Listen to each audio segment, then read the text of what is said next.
not, ang lumalabas lang kasi sa issue, may 23 billion binigay sa Metro Manila, may 15 billion natira, ngayon may 9 billion. It's not only the money na natira. Nagamit ba ng tama? Kasi pinaghirapan po natin yan. Which just bridged me to my last point, which is Bayanihan 3.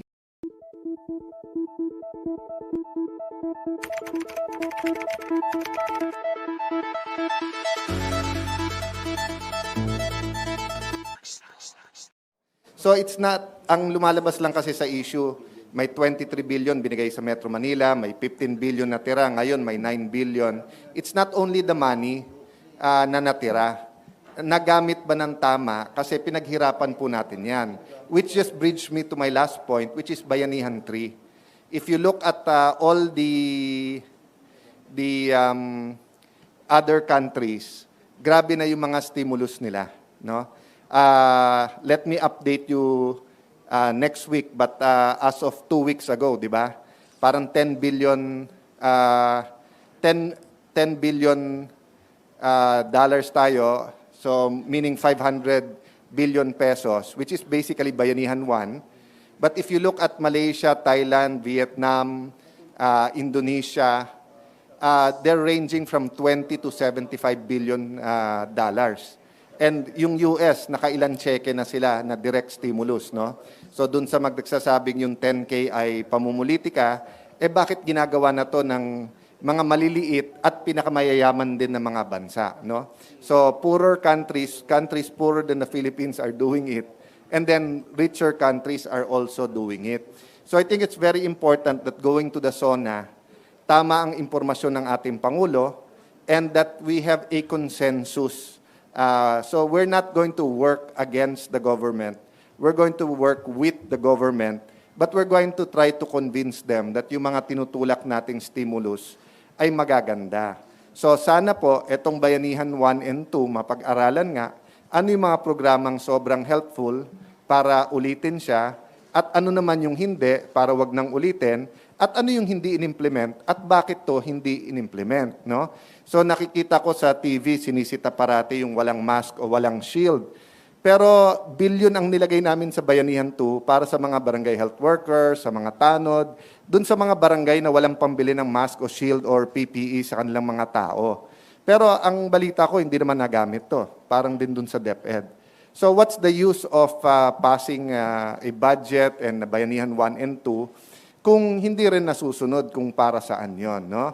And again, I think the secretaries and the president have to have the right information kasi baka hindi umaabot sa kanila na may ganung pondo at bakit hindi ito naaayos. So until now, ang argument face-to-face sa DepEd, di ba? Pero anong nangyari in the meantime? Yes, nag-adapt, modular, Wi-Fi, pero naglagay nga kami ng 5B para dun sa laptops at saka yung sa tablet, di ba? Kaya namin nilagay yon August, kasi kung nag-work yon by November, sa BICAM, ilalaban sana namin na for 2021, i-adapt ng DepEd as a regular program to bridge into the digital age, di ba? Pero until now, wala pa kaming balita kung anong nangyari doon. And then may nabasa pa ako, may isang deputy speaker, pinaimbestigahan kung bakit hindi lowest bidder. So, masakit talaga yon, di ba? So, kung isa kang magulang na nagbabasa nung August na may ganitong programa, hanggang ngayon, magwa 1 year na since that, wala pa, tapos mababasa mo pa, may issue pa dun sa bidding, natural po, magkakaroon talaga ng issue. So, again, I appeal to all our leaders to be very sober. But of course, I appeal to the government to listen then to the issues that are happening on the ground. Hindi naman lahat po ng naglalabas ng issue ay tumitira politically. Marami din po gusto lang tumulong.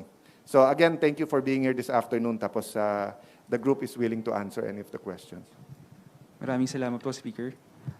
Magsisimula po tayo sa first question na galing po kay MJ Mondihar of SMNI. Sir, may hapon. Ano po reaction niyo, sir, doon sa word war between President Duterte and Senator Manny Pacquiao, you being the running mate of the President and an ally?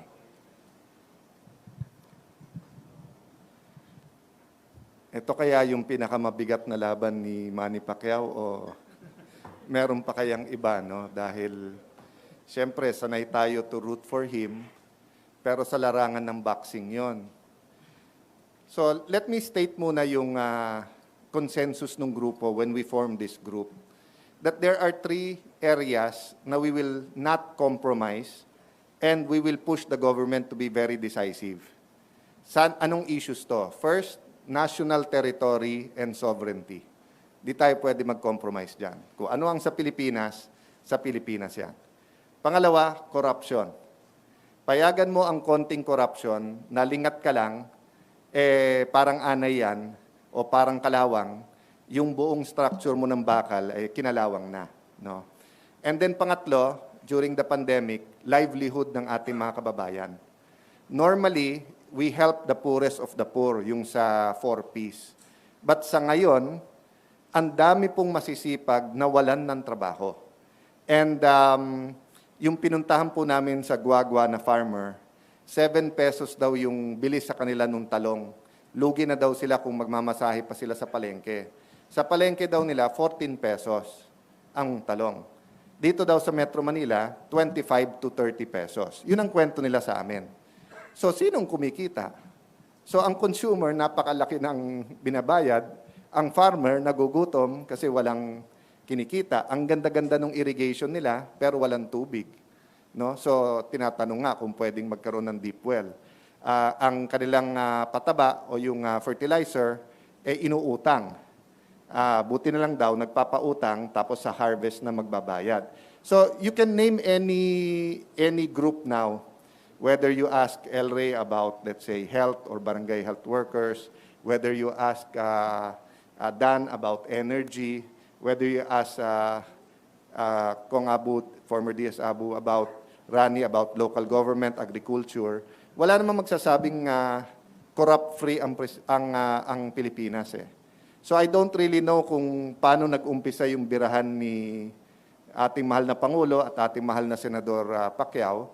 But let me put it this way na lang. Ang importante, lumabas yung totoo. So kung may corrupt na agency, makakatulong sa atin at sigurado kung aaksyonan ni Presidente yon. Basta totoo yung information. Kung wala, wala namang mawawala sa investigasyon. Kaya nga nung time ni Jonathan Alvarado at ni Mike Defensor, I gave them a free hand na basta't corruption, huwag kayong magdalawang isip. Ako na magbahala sabihin sa Malacanang na hindi ito politika. Kailangan natin tignan. Kaya for example, di ba yung PhilHealth, talagang binulatlat natin ang records nila. Kasi madaling magpa-press con at sabihin may corruption. Madali din mag-press con na sabihin walang corruption. But the investigation, going through the process, we'll see. No?